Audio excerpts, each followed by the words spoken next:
जो ये लोग प्रचारित करने का प्रयास करते हैं कि सावरकर जी ने हिंदुत्व का विषय दिया, और हिंदुत्व का विषय तो सिर्फ सावरकर जी ने दिया, 100 साल पुराना था। मगर ये बताइए, जो लोग ये कहें कि हिंदुत्व का विषय सिर्फ 100 वर्ष पुराना था, मुझे लगता है कि उन्हें भारतीय इतिहास की जानकारी नहीं है। और कम से कम महाराष्ट्र की धरती पे आकर अगर वो देखें तो 350 साल पहले छत्रपति शिवाजी महाराज के नेतृत्व में जो हिंदवी स्वराज्य बना था, और उसके बाद जो हिंदू पद पातशाही के रूप में कर्नाटक आज से लेके और आज के पानीपत तक जो साम्राज्य था, अगर किसी को उसमें हिंदुत्व नजर नहीं आता था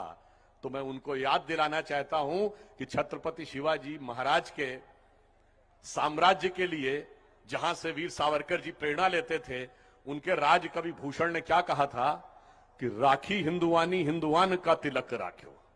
राखी हिंदुआनी हिंदुआन का तिलक राख्यो, स्मृति पुराण राखो वेद धुन सुनी में, और शाही के सपूत शिवराज शमशीर तेरी, दिल्ली दल दाब के दीवाल राख्यो धुनी में। अब अगर हिंदू और हिंदुआनी शब्द में आपको हिंदुत्व समझ में नहीं आता तो मुझे लगता है कि उनकी बुद्धि के ऊपर तरस आने की बात है। और इतना ही नहीं,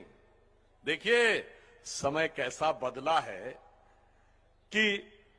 शिवाजी के कवि भूषण ने शिवाजी के लिए एक और बात लिखी थी। उन्होंने लिखा था, मोड़ राखे मुगल मरोड़ पातशाह राखे,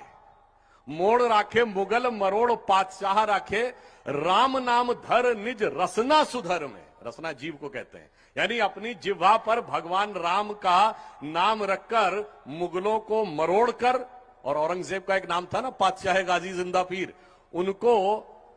मरोड़ कर और मुगलों को मोड़ कर रखा। और आगे उन्होंने लिखा, मोड़ राखे मुगल मरोड़ पातशाह राखे, राम नाम रख रच निस रसना सुधर में, और देव राखे देवल में,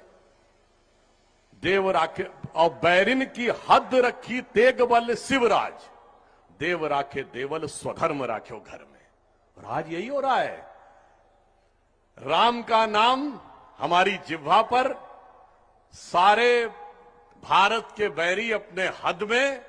और अपना अपना स्वधर्म हमारे घर में और हमारे हृदय में। और संयोग देखिए, कल ही निर्णय आया है कि अब एनसीईआरटी के पाठ्यक्रम से भी मुगलों वाला चैप्टर डिलीट हो रहा है।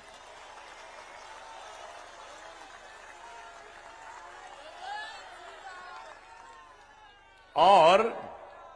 अनेक राज्य सरकारों ने भी किया है। और मैं तो जहां उत्तर प्रदेश का रहने वाला हूं, वहां घोषणा कर दी गई है कि अब मुगलों का चैप्टर बंद। और यह भी संयोग देखिए कि राष्ट्रपति भवन के मुगल गार्डन का नाम भी मुगल उद्यान हो गया है। तो मुझे लगता है जब यह सब कुछ होना था, तो जो वीर सावरकर जी ने 100 वर्ष पूर्व स्वप्न देखा था कि भारत उस गौरव के साथ उभरता खड़ा होगा, वो आज मोदी जी के नेतृत्व में उभरता हुआ दिखाई पड़ रहा है।